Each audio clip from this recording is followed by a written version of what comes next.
One of the greatest challenges that I have faced as a crocheter is figuring out how to attach two pieces of crocheted fabric that doesn't leave a really obvious seam on my project. So today I'm going to walk you through how to do the mattress stitch that will create a flush seam that is not going to make your project look clunky and just like a beginner did it. This is really going to step up your crochet game and give your project a much more finished and polished look at the end. So let's dig right in.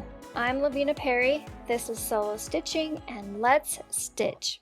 I am making a crocheted pumpkin, and I'm to the part where I need to connect the two sides of the fabric to make it into almost like a bag that I'm gonna stuff and turn into that nice round fat pumpkin.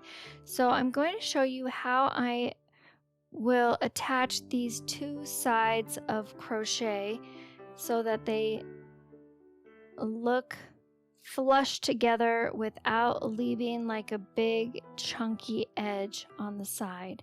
So for this project, I'm just used a medium weight yarn, and I have a yarn needle. And what makes a yarn needle is this nice big eye on the needle that you can easily fit a piece of yarn through. And I have put it on, I have about a yard or so of yarn that I've put onto my needle so that I have plenty of yarn to make this stitch. So you can see, like, this is my beginning edge, and it does have a different finish to it than this last edge of crochet stitching. So we're still going to be able to use this stitch with the two separate edges and have it come together really neatly without leaving like a big chunky seam. Like if you just whip stitch them together, you're going to have a seam that's very, very obvious on one side, whereas this brings them together really flushly. So once you have your yarn on your needle, you're going to find the top edge of the stitching, and I just like to go in between. I've seen people do this different ways. I like this because it makes everything really invisible. So if you want to do it differently and you just want to work through the front of the stitch, or if you want to come up like this, that's fine. But just know that that is going to leave this top edge visible when you're done stitching. It's going to look like this rather than like this. So that's why I like to go into the top, and I just weave in between these stitches from stitch to stitch. If you can see there, just kind of work your needle in there. That's going to make it so that your stitching goes together really flush. So I've got that side, and now on this side I'm just going to work in between those stitches from my chain stitches that I did. This is another reason why most of the time I will do my chain stitches into the back loop rather than into the top or the bottom, because now when I'm trying to do my mattress stitch, I don't have that nice flush edge. I'm working with a sharper edge. So just keep that in mind when you're doing your chain stitches and starting a project. Think about how it's going to finish, and you can save yourself some of those struggles down the road. I'm not going to worry about pulling anything tight right now. I'm just going to be working into these stitches, and I'm going to do like a few of them, working into the top of that stitch, weaving it through. And then when I get like several stitches here, I'm just going to pull, and it pulls everything flush together. So you can see that. It's like magic. So that's why the mattress stitch is my favorite way to attach two pieces. It just makes everything look so clean and finished.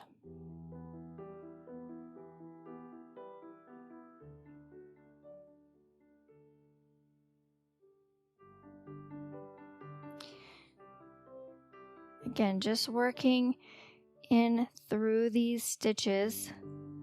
So I'm not going to be working through the entire stitch, right? I'm not going to be coming through like that. I want to work in between them because I'm trying to pull all of those stitches together without leaving a big seam.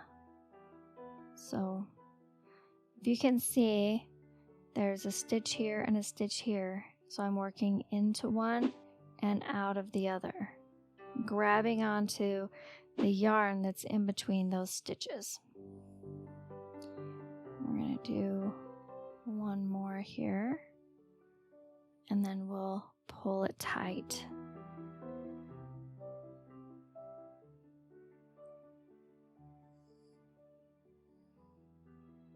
All right, so now we're going to pulls that whole seam right together.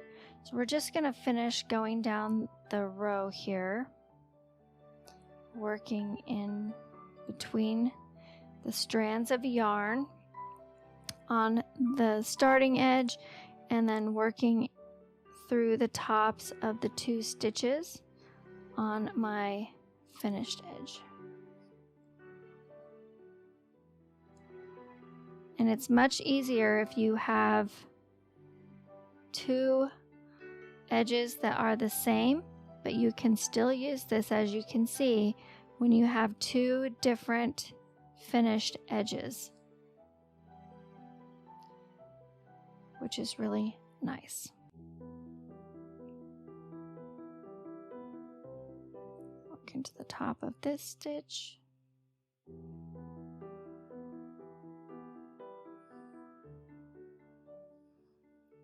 And work through the strands on this side. And now we have a few stitches. I'm just going to go ahead and pull. I pull probably every 4 to 6 stitches, just depending on what kind of yarn that I'm working with. I've seen people that will do like 8 or 12 and they pull it, but I find that if I do that many, it makes it so that trying to get these upper stitches tight from when you pull, that becomes a little more difficult. So I try to keep it between 4 and 6. Work into the top of this stitch and then work through the yarn on this stitch.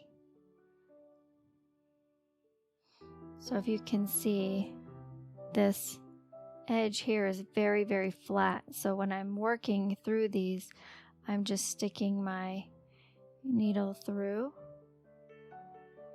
the 2 strands of yarn.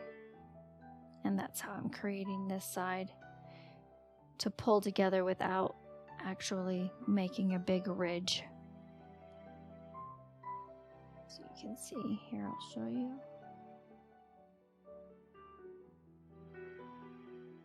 So there's the 2 sides of the stitch, and I'm just going to pull through and then back into the top of this stitch. And if you're concerned about them not lining up, you can always preemptively deal with that by coming through and marking with a stitch marker every 5 to 10 stitches, depending on how long your seam is. And then that way, if the 2 sides are different, you can just know, okay, well, I need to have 10 stitches at this point, and make sure that you're working in your stitches in those smaller chunks so that you make sure that everything is lining up and staying even. As you can see with this one, I'm doing pretty well on keeping everything lined up, even though I'm working with 2 very different stitches on the 2 sides of my project.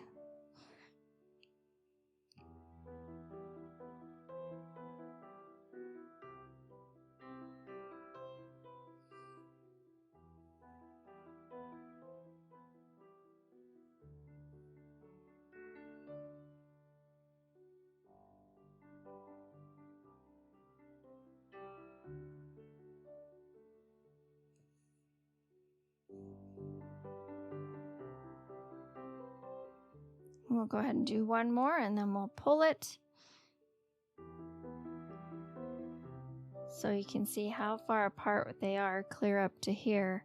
But when I pull it, it just sucks everything down nice and flush.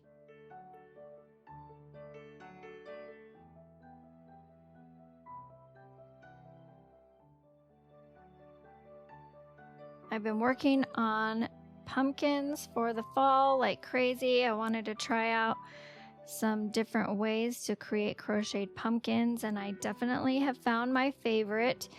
And I'm gonna be putting together a pattern for fall pumpkins. I don't know if I will have it out by the time this video comes out, but if I do, I will go ahead and add it in the description down below. So if you want to make some crocheted pumpkins, then you can grab that pattern. There's a very nice pole. So you can see when we set this pumpkin upright that even though, because I did have the two different types of stitching, the two different edges, you can see where I finished that, but there is no big lumpy seam on either side. So that makes this really, really nice if you're doing clothing or something that you're going to wear that you really just don't want that big fat seam to be showing. You want things to just fit together really flush, really polished, and really professional looking seam for whatever it is that you're working on where you're trying to connect two edges. You can use this when you're doing your granny squares. This mattress seam is perfect for doing granny squares, which are super popular right now. So I hope this tutorial has been helpful. Please make sure that you like and share with people and subscribe to my channel so that you can get all of the latest updates. I appreciate all of your support and helping me grow my channel. And I will be seeing you next week with another great tutorial. Don't forget to grab your copy of The Ultimate Guide to Crochet for Your Mental Health, because crocheting is not just fun, it's good for you. So until next time, happy stitching.